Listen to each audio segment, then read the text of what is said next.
as you're leaving, feel free to grab them. Okay.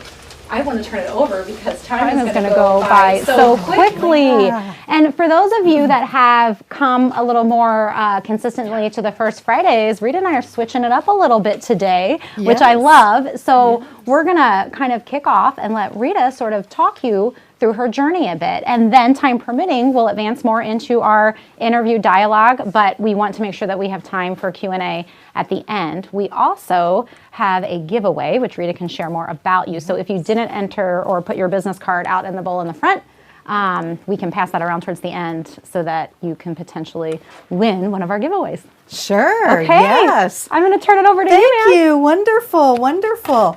Well, hi, everyone. Oh, my gosh. Thank you so much for sharing your First Friday, which is not the First Friday, but your First Friday lunchtime with us. And a big thank you to the Iowa Center here, and to Amy, and to Katie, and to Megan Milligan, and a big thank you to Mike and to the partnership. This is going to be a fabulous hour. Who's ready for that? Woo! Yes, all right, all right.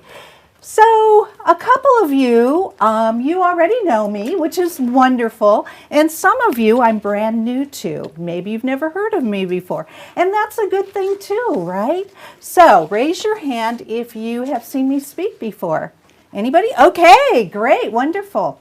Raise your hand if you've purchased my book or read my book.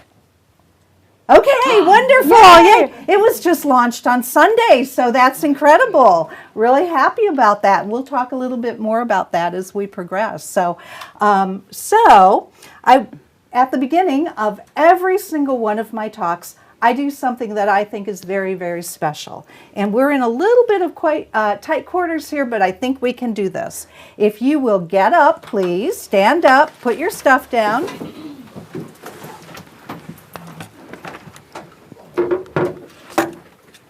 All right, awesome. We are going to boost our serotonin and our dopamine. Who's in for that? Woo-hoo! Yes, okay. Repeat after me, okay? I'm happy. I'm happy. I'm healthy. I'm healthy. I love my job. I love my job. I love my life. I love my life. Okay, well, you know, that was pretty good for a Friday at noon, right? But I think we can do just a little bit better. Do you agree? Yes, okay, great. Let's do it again. I'm happy. I'm happy. I'm healthy. I'm healthy. I love my job. I love my job. I love my life. I love my life. Wonderful, but let's do it one more time because we want these Gucci brain chemicals to carry you all the way through to the weekend, right? Okay, I'm happy. I'm happy. I'm healthy. I'm healthy. I love my job. I love my job. I love my life. I love my life. Great, give yourself a round of applause. High five the person next to you. Woo, woo, woo. Okay, go ahead and have a seat. Woo, good job. Well, we did just create more dopamine and more serotonin. It flooded our brains. And if you get a copy of my book at some time, you'll see I call these Gucci brain chemicals, right? So when you go home tonight and someone says, gee, how was your day today? You can say, oh, it was great. I created some Gucci brain chemicals. But the great news is these are positive affirmations. And you can say these 4 little phrases anytime you start to notice that your self-talk is maybe spiraling down, or things are not quite going well, or you're saying, oh shoot, you're saying, oh my gosh, you know, things are a little messed up for me today. You can say, I'm happy, I'm healthy, I love my job, I love my life. And if you say it enough, it will become second nature. And you'll just tune into that. And it will just take you. And you'll soar. So that's my first little token of wisdom for you today. So, oh, thank you, Amy. You are so welcome. Yeah, we're not sure why that keeps happening. No. But roll with Amy's it. a whiz. Yeah, she can fix it for us. That's good. So a couple of things on your chair that I wanted to mention. You have a little bookmark from me, okay? And you also have a little piece of paper here that's all about a new coaching opportunity that I'm offering, mentoring communities. And so if you're interested in that, you can fill that out and leave it on your chair. But here's the really cool and exciting thing, our giveaways. Everybody likes presents, right? And if you enter to win, these are one of the prizes. So in my book, I talk about journaling and the importance of journaling. These are dot grid journals. And they're a new kind of journal that are very, very popular. They're actually pretty blank, except for dots that are in grid marks. So you engineers here will love this. Yep. And we love engineers. They're great people. And then I have, and I've autographed the dot grid journals. We have 2 copies of the book. These are proof copies, which means these are fully formed, but they were ordered before the launch. So they have this little gray band, but that's okay. I autographed these copies for you too, because they're proof copies. They're the first ones, and they're actually more special, I think. So, and then the last little piece I'm giving away today, with the mentoring communities that I'm doing, I'm giving away a mentoring community registration. So this is a $900 value. So one of you lucky people today will get this and will get to work with us. So yeah, and we'll do that at the end. So winners must be present to win, right? Absolutely. There we go. Yes. Okay. So my entrepreneurial journey, because we're all business members or business owners, we want to learn more about being a business owner. We support business owners. We all have some connection here, right? I love to work with people who are high achievers. That's my market, if you will. Those are the kind of people who I resonate with the most, who resonate with me.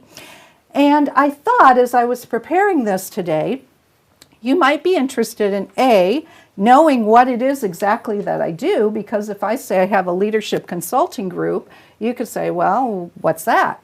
Okay. So I thought I would share that with you, exactly what I do. And then I thought I would share with you how I got here. Now, usually speakers will tell you the how first and then the what later, right? But I decided to switch it up a bit because I think it will make more sense that way. So, what I do own a leadership and management consulting group. It's called Rita Perea Leadership, Coaching, and Consulting. And I offer a couple of different things to people who work with me. I do executive coaching, so I work with high achievers, leaders, business owners, people who are aspiring to move up into management in their organizations, or first-time managers.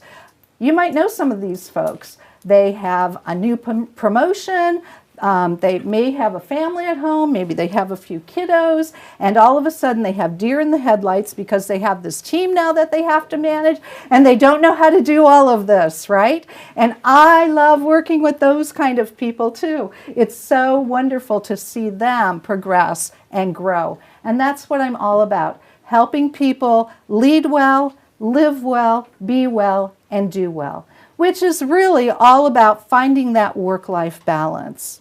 So I focus on leadership skills as well as the work-life balance skills. Leadership skills being navigating change, executive presence, and all of those kind of things. I'm also a national speaker. I've been a national speaker for a long time, and so that means that I go around and people actually pay me to do that, which is really cool. I love it. Yes, woohoo, yes. So that's an offering. I also offer team trainings, and so I'll go into organizations, work with teams of people, and I love that work as well. And then, as you've heard today already, I'm an author. I was a contributing author to a book in 2008 called Awakening the Workplace, and now my own book, From Frantic to Fabulous, How to Raise Your Energy, Tame Your Work, and Transform Your World in the Digital Age. And the book was designed with 20 short chapters. It was designed to be a quick and easy read. And so far, it's been amazing. Amazon has rated it very, very high. We launched on Sunday, and if you'll allow me to brag for just a minute, we actually got #1. I'm getting a little emotional. #1 in 6 categories on Monday. So, woohoo! Yeah. And best new release in 2 categories. And we have 27 great reviews so far. So yeah, I'm just so eternally grateful.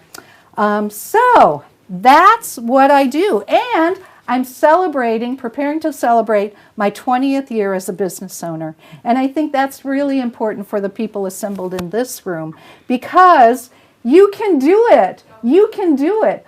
One day you're going to be standing up here saying, I'm preparing to celebrate my 20th year as a business owner. Ruth, Everett, and I were talking today, and I said, it went by just like that, in the blink of an eye, like 20 years, boom. But it's been an amazing journey, and that's what we're going to talk about today, my entrepreneurial journey. It wasn't always fabulous. It is fabulous today. It wasn't always that way. It was very, very frantic at one point in time. So I want to show you one of my speaking clips, and here's another little piece of wisdom. If any of you are thinking about becoming a speaker, if you want to move on to the national stage, you'll need to have a speaking clip. It's called a demo reel. And I wanted to show you mine today. This will just take 2 minutes, okay?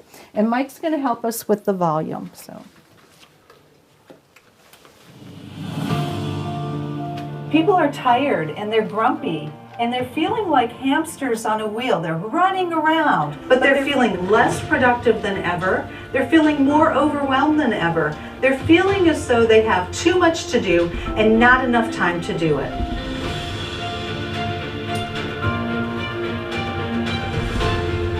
What are we doing to right that ship, to help our employees do better, feel better? And what are we doing for ourselves as leaders to be sure that we are not becoming disengaged?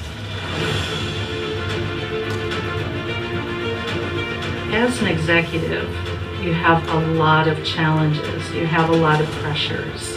There are so many things that you're responsible for and that you need to pay attention to day in and day out.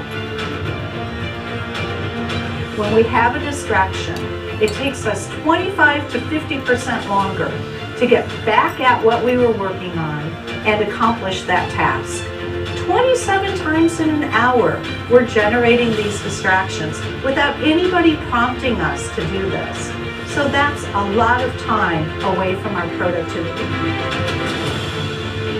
If you're a business owner or a leader, a CEO or a VP in an organization, you've got to be concerned about the number of times that we're self-generating all of these distractions, because it's impacting our bottom line. And so, as leaders in our organizations, we need to say, what can we do to regain our work-life balance? If we can schedule a tech detox and take some time away from our devices purposefully, we'll find ourselves moving back into this fabulous balance space.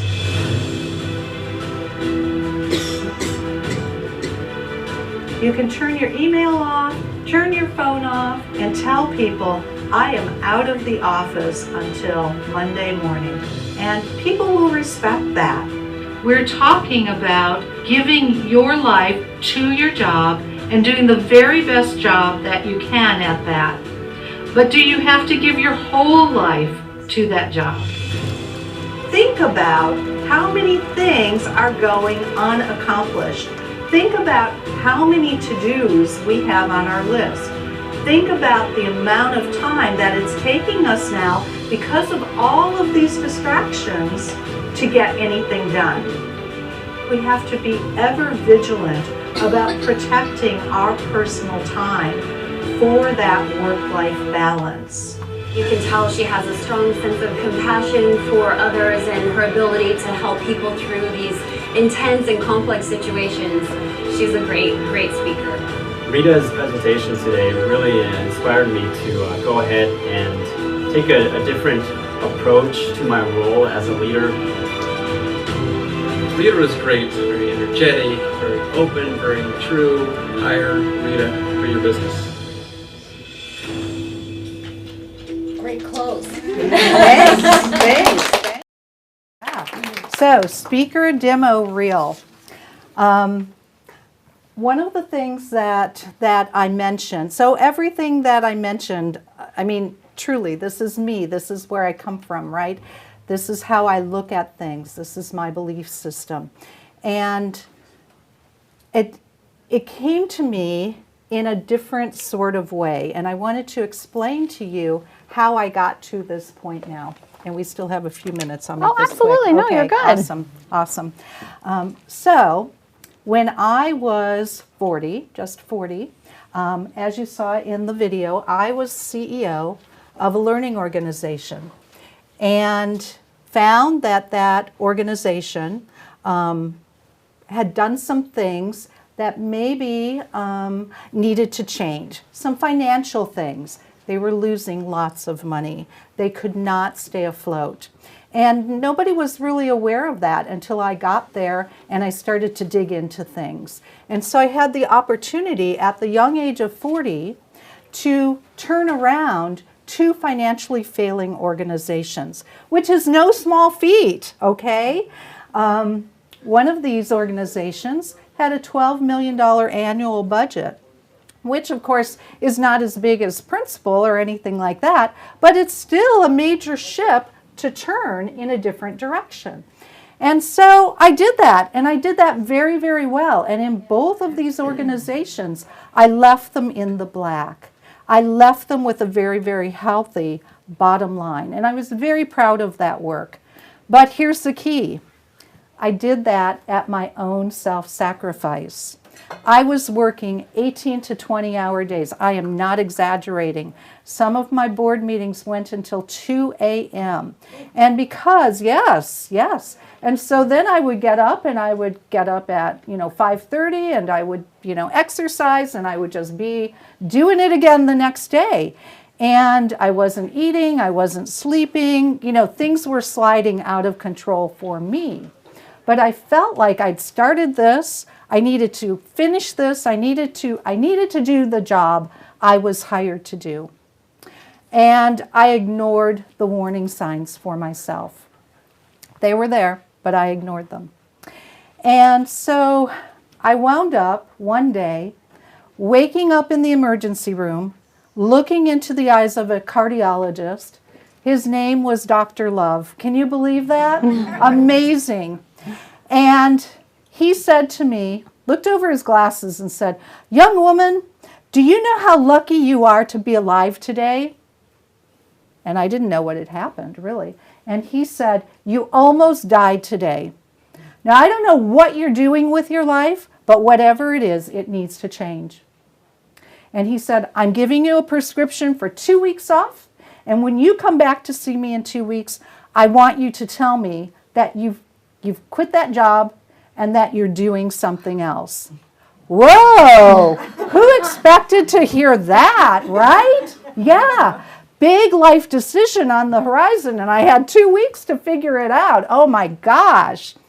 So, this is where the second video comes in. It picks up right there. Oh, no, it doesn't. It doesn't. Just a minute. It will, I promise. Oh, there we go. I'm here for you. Yeah, that's right. That's it, okay. I believe your angels will nudge you, and then they hit you over the head with a 2x4 to get your attention. My meeting with Dr. Love in the emergency room that day was my 2x4 moment.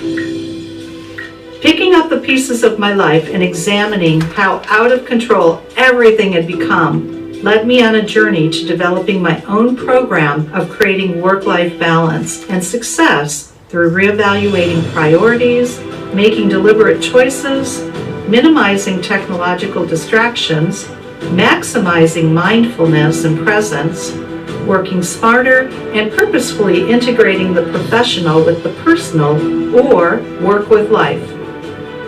Once business associates saw the dramatic effects of these changes in the lives of those high achievers I was coaching, they asked me to help them get their lives and their relationships with technology back into balance too. I'm here to help you as well.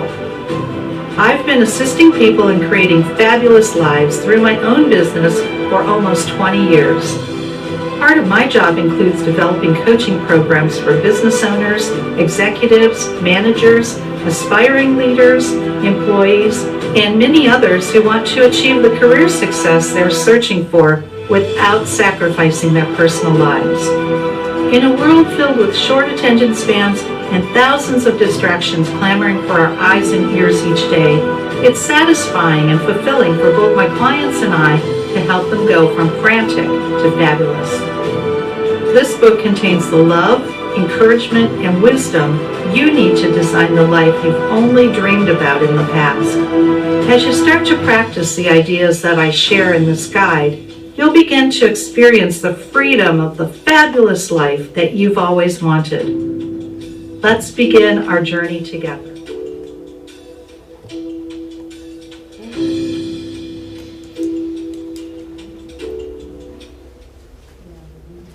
Yay, there we go. Okay. All right. So, as you can tell, I recovered very nicely from my meeting with Dr. Love, right? It wasn't easy. It was not an easy journey. And I first had to wrap my arms around, or my head around, my heart around the fact that everything that I had worked for to get to that place in my career was going to dissolve. And after a 6-month period of really re-examining everything and putting the pieces back together, I figured out, well, I have these skills and I want to share this with the world. And now I have this experience to share with the world. And so I started my own leadership and management consulting group to be able to share this information with the world and to be able to offer these tokens of wisdom to everyone. So that's been my journey.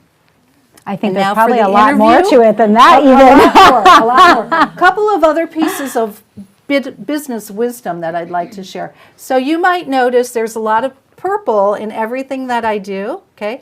One of the first things that I did when I started my business was figure out my branding voice. I didn't know much about marketing, and I went to a partnership workshop and heard about a branding voice.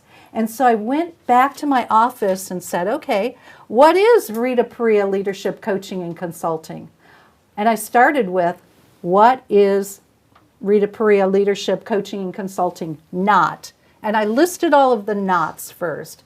I'm not funny, I'm not whimsical, I'm not informal, you know, all of those not things. And then I turned to, but what am I? And what I am is I'm professional, I'm poised, I'm personable, I love people, and I want to do a good job with everything that I do. Those were my is's, right? And then we started to work on the logo and the brand. And so for 20 years, this brand has just been building. And that's a really important part of being a business owner, as Amy can attest to. Building a brand is critical. And every decision that I make is very, very deliberate to further that brand.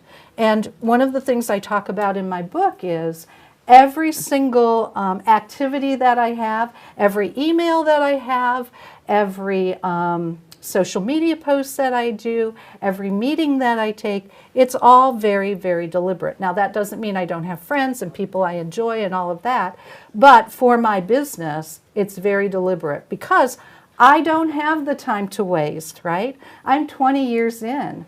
I've got to keep moving forward. So my other little piece of wisdom before we start the interview. And as a marketing professional, that is music to my ears because you don't see that all the time. Yeah, and I didn't know how to do it. So, Yes. And I didn't use an agency. Sorry if any of you are here from an agency, but I didn't. I used independent professionals who partnered with me, and I feel like I got fabulous results. So hats off to the independent marketing professionals. Wonderful. Yes. Would you like to sit, my dear? I would love to. Thank you. So I'm going to go back just a bit to Yes. when you first decided to make this transition. And we've had individuals, women come in here before and say, you know, my spouse isn't on board, or you know, I'm not sure how to talk to my spouse about this. And that was one of the first things you did before you made any decision. That's right. Talk about how you presented your idea to your family and what that meant to be able to continue your journey forward. Sure, absolutely. So we'll go back to after the emergency room visit, right? My father, my husband, and my son actually sat me down and said, listen, this is not worth dying for. You need to do something else. Okay, so they were kind of invested in my success, and I think it was easier to get them on board because they encouraged me to leave my career and to do something else. So when the time came and I had my plan and my pieces in place, I knew that I needed a couple of things. And I was just starting out. I didn't really have a bankroll, right? Sometimes you can bankroll, have some money. And my transition was so sudden that I didn't have that. So I sat my husband down and said, okay, here's my business plan. I would like to put a second mortgage on our house because we didn't have the Iowa Center. We didn't have access to capital, right? As a woman business owner with no job and, you know, people weren't going to look at me, and I knew that. So I said, I want to put a second mortgage on our house. I want to get these things because I need this for this business. And if I can pay it off in a year, then I know I have a viable business. And if I can't pay it off in a year, then I'll do something else. I'll figure something else out. And my husband was so wonderful and so supportive. And he said, of course, whatever you want. Woohoo! Game on! He saw the angels thumping on your head. He did. Yes. So I moved forward. I got what I needed. I got a great computer system, you know, a must-have, and got the branding pieces done and moved forward. So all these first steps, you get the funding, you get your supplies, you get your equipment. A big part is now you need clients. Yes. What was your first step in terms of getting out into the community and connecting and finding that first big deal? That's a really great question. I've always been a good networker. I didn't necessarily call it networking, but I was pretty good at it because I love people, right? Yeah. And I love building relationships. That's another really important key takeaway. You know, we have all of this technology that allows us to connect with people, but I believe business is built on relationships first and then technology second. But to answer your question, I was a graduate of the Leadership Iowa program, and I was on their board of governors for 8 years. And so I felt like I had a wide network of connections there. And so I started to go on their website, and I just started to call people and say, hey, I'm also a graduate of Leadership Iowa, and finding the connection. Yes, would you have coffee with me, or can we? Yes, and that worked. I first got one client, and then I got another client, and then I got another client, and pretty soon, it was great. That is wonderful. And then how do you, when you have a client and you know they are thrilled with what you've been able to help them with, do you then ask them to help support you in the community, whether it's providing a review or referring you to others? Has that been part of your strategy? You know, that's a really great question. Early on, it wasn't part of my strategy to ask for referrals. And I do it in a very subtle way. I don't just say, hey, give me a referral. Although for the book, I will say that because I have a lot of clients in this state and outside of this state, I actually put together a launch team of 97 people. And these 97 people were so great and so supportive. And they have... They purchased the book, they downloaded the book, they gave honest reviews on Amazon, and I really credit my great team for propelling me forward. But to answer your question, I do a subtle, I'd say, referral. Some of my clients just love me, and they will contact me and say, hey, just want you to know, I referred so-and-so to you today, so expect an email or whatever that looks like. So I think I'm at the point where I don't have to ask anymore. It's just kind of happening, which is a wonderful place to be. But what I do love is that you made the ask for your book launch. Yes. And that can apply outside of the publishing industry as well. Absolutely. An open community. So you are a mentor to many. Oh, yes. Do you have a mentor that has kind of been with you, whether through, whether during your whole journey here or even more at the onset? Thank you for asking that. Yes, I have several mentors, and in the back of the book, I hate to keep saying that, this is not a hard sell, okay? But in the back of the book, in the acknowledgments section, I list all of my mentors. Early on, I had a mentor when I was about 26 in my first job. This gentleman saw my potential, and I'm so grateful and so blessed for that. His name is Rudy Yaksich. He was the CEO of an organization, and he sent me to Harvard, and he also sent me to the University of Connecticut. And there I learned how to be a consultant. I learned how to do public speaking. I learned how to do coaching, even though we didn't call it coaching then, right? And so those foundational skills I found in all of the jobs I had. I was falling back on those because those became my strengths. Okay? So I've essentially been speaking on the national circuit since I was about 28. So he was my first and most important mentor. Later on, when I first launched my business, I went to a training, and they said, you've got to get a mentor, you've got to get a mentor. And I thought, oh, who could mentor me? And I'd met Connie Weimer from Business Publications Corporation. And at the end of that training, when I got back to my office, I called and I left a voice message and said, Connie, I don't know if you remember meeting me, but I need a business mentor, and I wonder if you would please consider, this is what I'm trying to achieve. And it was kind of a lengthy voice message, right? But I wanted halfway her, through, you're thinking, well, she listened to all of this. I know, but she did. Yes. And she called me back and she said, Rita, I'd be happy to mentor you. I don't know what I can do to help you, but whatever it is, I'll help you. And so you'll also see in the book that I quote her a couple of times, and she's also mentioned in the acknowledgments because we met a couple of times, but just the fact that such a wonderful, inspirational female business owner saw potential in me and wanted to lift me up.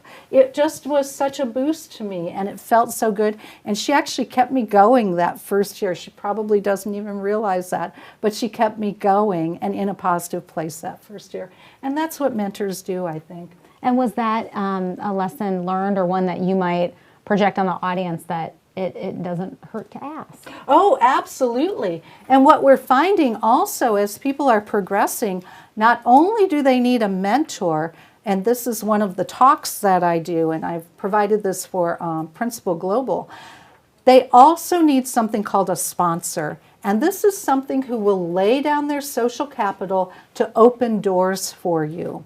And so think about it as a stair step. You get the mentor, but then you get the sponsor. And who is that sponsor going to be? But to be able to get that sponsor, you have to be a sponsorable person. They have to be able to see your gifts, your brilliance, and know that if they're opening doors for you, you're not going to let them down.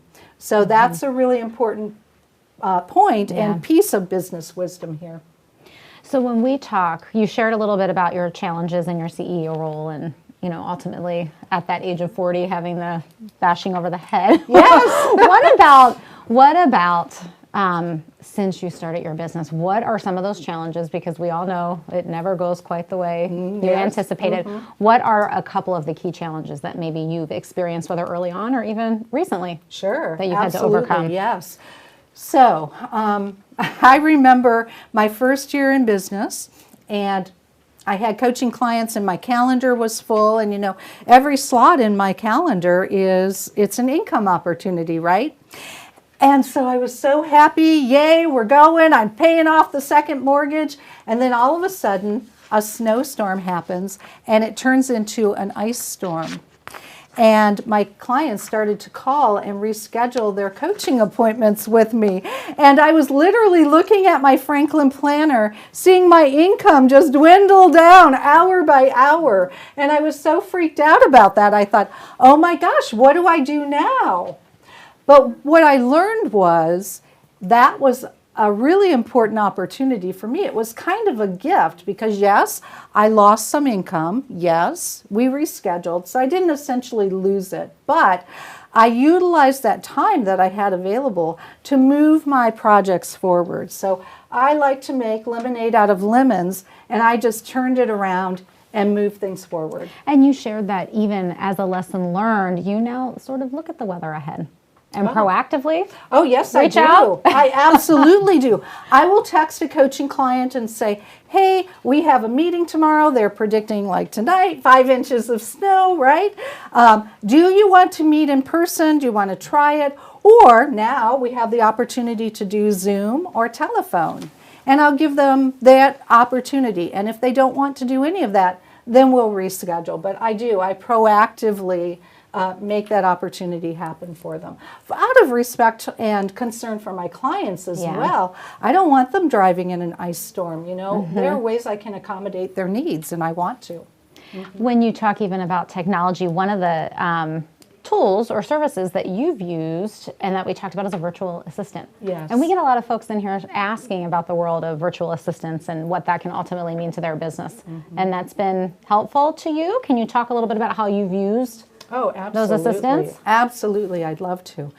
So in, I think about 2003 or 4, I needed some help, and I knew I needed some help. Things were growing, and I couldn't do it all. And so I was very fortunate. I found a virtual assistant, someone who works remotely with me, and we do that over the computer. I found a virtual assistant who was based in Des Moines. And that was amazing because, first of all, she was very proficient. She was very effective, very efficient. But second of all, if I needed her to do something at my office, we could arrange that, and she could do that. So that was the best of both worlds. She worked with me for about 2 years, and then she actually started her own business. At not doing virtual assistant stuff, but doing some things that I do, doing coaching, and speaking. So it was really interesting, and I still miss her very, very much. Then I started to work with agencies, if you will, virtual assistant agencies. And that was very successful, except when my virtual assistants were so good that they got promoted. I know. And then they had to leave me. So what I found is, you get someone trained to do things, to almost be a clone of you. Right. And then all of a sudden they have another great opportunity, and you have to release them and let them go with love, right? Love and a blessing. And something else will appear, but not on your time, on the universe's time, right? Yeah, so it's been successful, but I've learned how to navigate and manage all of that. What are some of the other resources that you have ultimately ended up contracting or hiring out to make your job easier so you can do the things that you're best at? Oh, absolutely. Great question. So the marketing pieces, of course, because I'm not a graphic designer. I don't know anything about InDesign, or although I've often thought, I should learn the term. Yeah, I should learn this, right? But so that my website designer is amazing. He's from Illinois. And we've launched 5 different websites together. My husband and I have a couple of different businesses, so I've gotten my husband over to the dark side of being a business owner. So my website designer and I have launched 5 different websites together. Through the book process, and I'm sorry, I'm talking about the book so much, but it's like right on my mind. Here's another piece of business wisdom for you. I had the wonderful opportunity to work globally with people, which I'd never really done before. So I had a book formatter who lives in Nigeria. And I had my cover designer lives in Greece.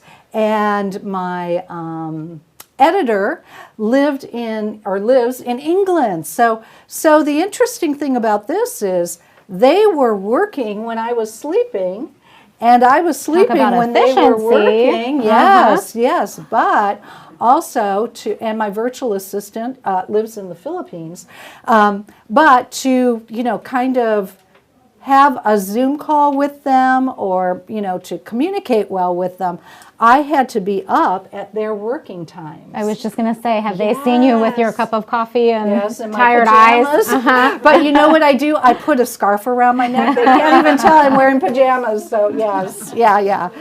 So that was a huge learning opportunity for me. And it was the opportunity to expand my horizons, and I would highly recommend it. I found that people in other countries are so grateful. They are so grateful. And that was very, very refreshing. And the communication was a breeze. Oh, and the book trailer that you just saw, that we just finished, that second video, he actually was from Germany. And he did all of that. Oh, and that's so interesting. Yeah.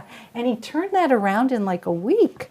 And that's so lovely. Yes. And I'll use him again. He's incredible. Well, I'm going to ask. Did she coordinate all that through your publisher? No, I coordinated all of that. Wow. My book is actually self-published.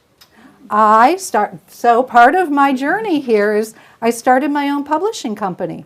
And that's been a goal that I've had. So this book has been in the making in my head for years and years and years. But the advice that I got early on, because I wanted to just write a book out of the gate, the advice that I got early on, business advice, was you have to have a platform first, which means you have to be a speaker, you have to get your name out there, you have to have clients, and then you can write a book, and then voila, it can be a bestseller. And the best way for me to do that, and I looked at many different opportunities, but I felt the best way for me to learn how to do that was to start my own publishing company and to be a self-published author. Now, that being said, most self-published authors only do a Kindle, an ebook, or they might do a paperback. I wanted to do all three versions of the book. It was really important for me that, again, my clients, anybody who wanted to read the book, have the option, right? So I also did an audiobook. And I found a person out of California who has an audiobook production company and worked with them and got to narrate my own audiobook. So it was an incredible journey, and I'd highly recommend it. And if anybody has any questions about that, I'd be happy to answer those questions. Oh, and I wanted to say in the beginning, if you'll just allow me to, and for the people who are watching this in the simulcast too, we won't get to everybody's questions today, but you have my contact information. My website is ritaperea.com. Email is rita@ritaperea.com. Phone number is 515-577-5666. If you have any questions, I love helping people. I love mentoring people. I'm not shy about sharing information if it can help someone else, so please reach out to me. And what you did here today, though, is she will likely not be checking her emails between Friday at 5 p.m. and Monday at 8 a.m. Amen to that. Yes, I am. I'm having a spa day tomorrow. I'm taking the weekend off. So, yes. But we do want to allow some time for questions. So let's spend a couple minutes and open it up to the audience, and we want to make sure we can get the great giveaways. Yes. Let's not forget that. So questions from all of you, because I can keep going. Are you willing to share some of the advice that Connie gave you? Oh, yes, absolutely. She's like, let me think 20 years. One of the things that, and I wrote this in the book, I said to her, Connie, what is your, I was going to say secret sauce, but I didn't phrase it like that. What do you attribute all of your business success to? And she said, Rita, owning a business and having it be successful is a million different baby steps. And I have thought about that so many times.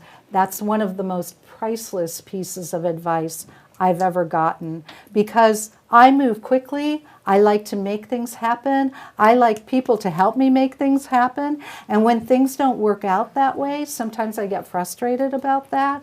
But then I can think about Connie's words of wisdom and the million baby steps. I can see them. I know I'm in the middle of them, and I know that I'm going to get to reach my goals.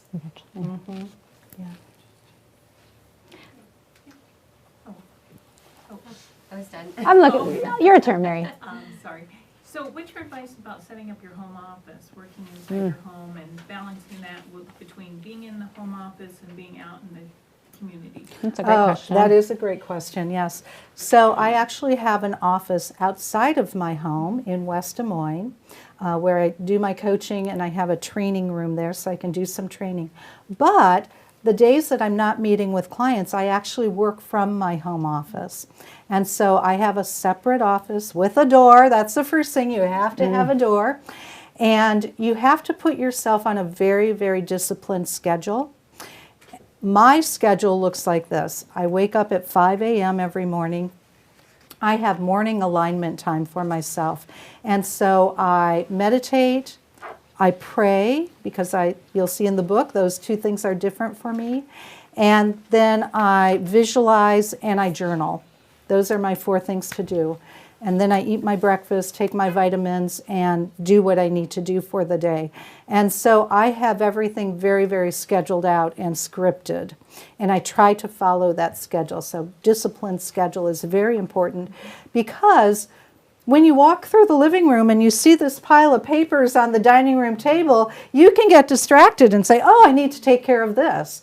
When really, earlier I said, I'm very, very deliberate about, is this going to help me reach my goals, or is this taking me farther from my goals? And getting into my home office and closing the door and focusing is going to help me reach my goals instead of being distracted. And I believe, I could be completely fabricating this, but did you mention to me that you actually have certain days of the week that are dedicated to work? You're not out training, you're not out coaching. Yes. You're working. Absolutely, yes. Thanks for reminding me about that. Yes.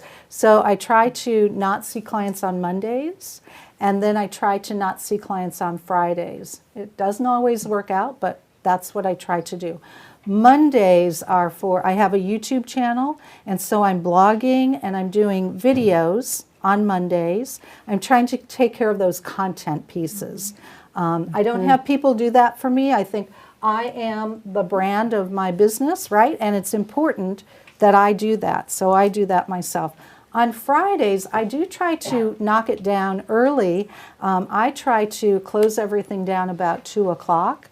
And I have self-care in my schedule, and I try to get a massage or get a manicure or do whatever I need to do. Sometimes it's just having a cup of tea and putting my feet up on the ottoman, right? And just taking a deep breath and saying, this was an amazing week, and being filled with gratitude. Is there any?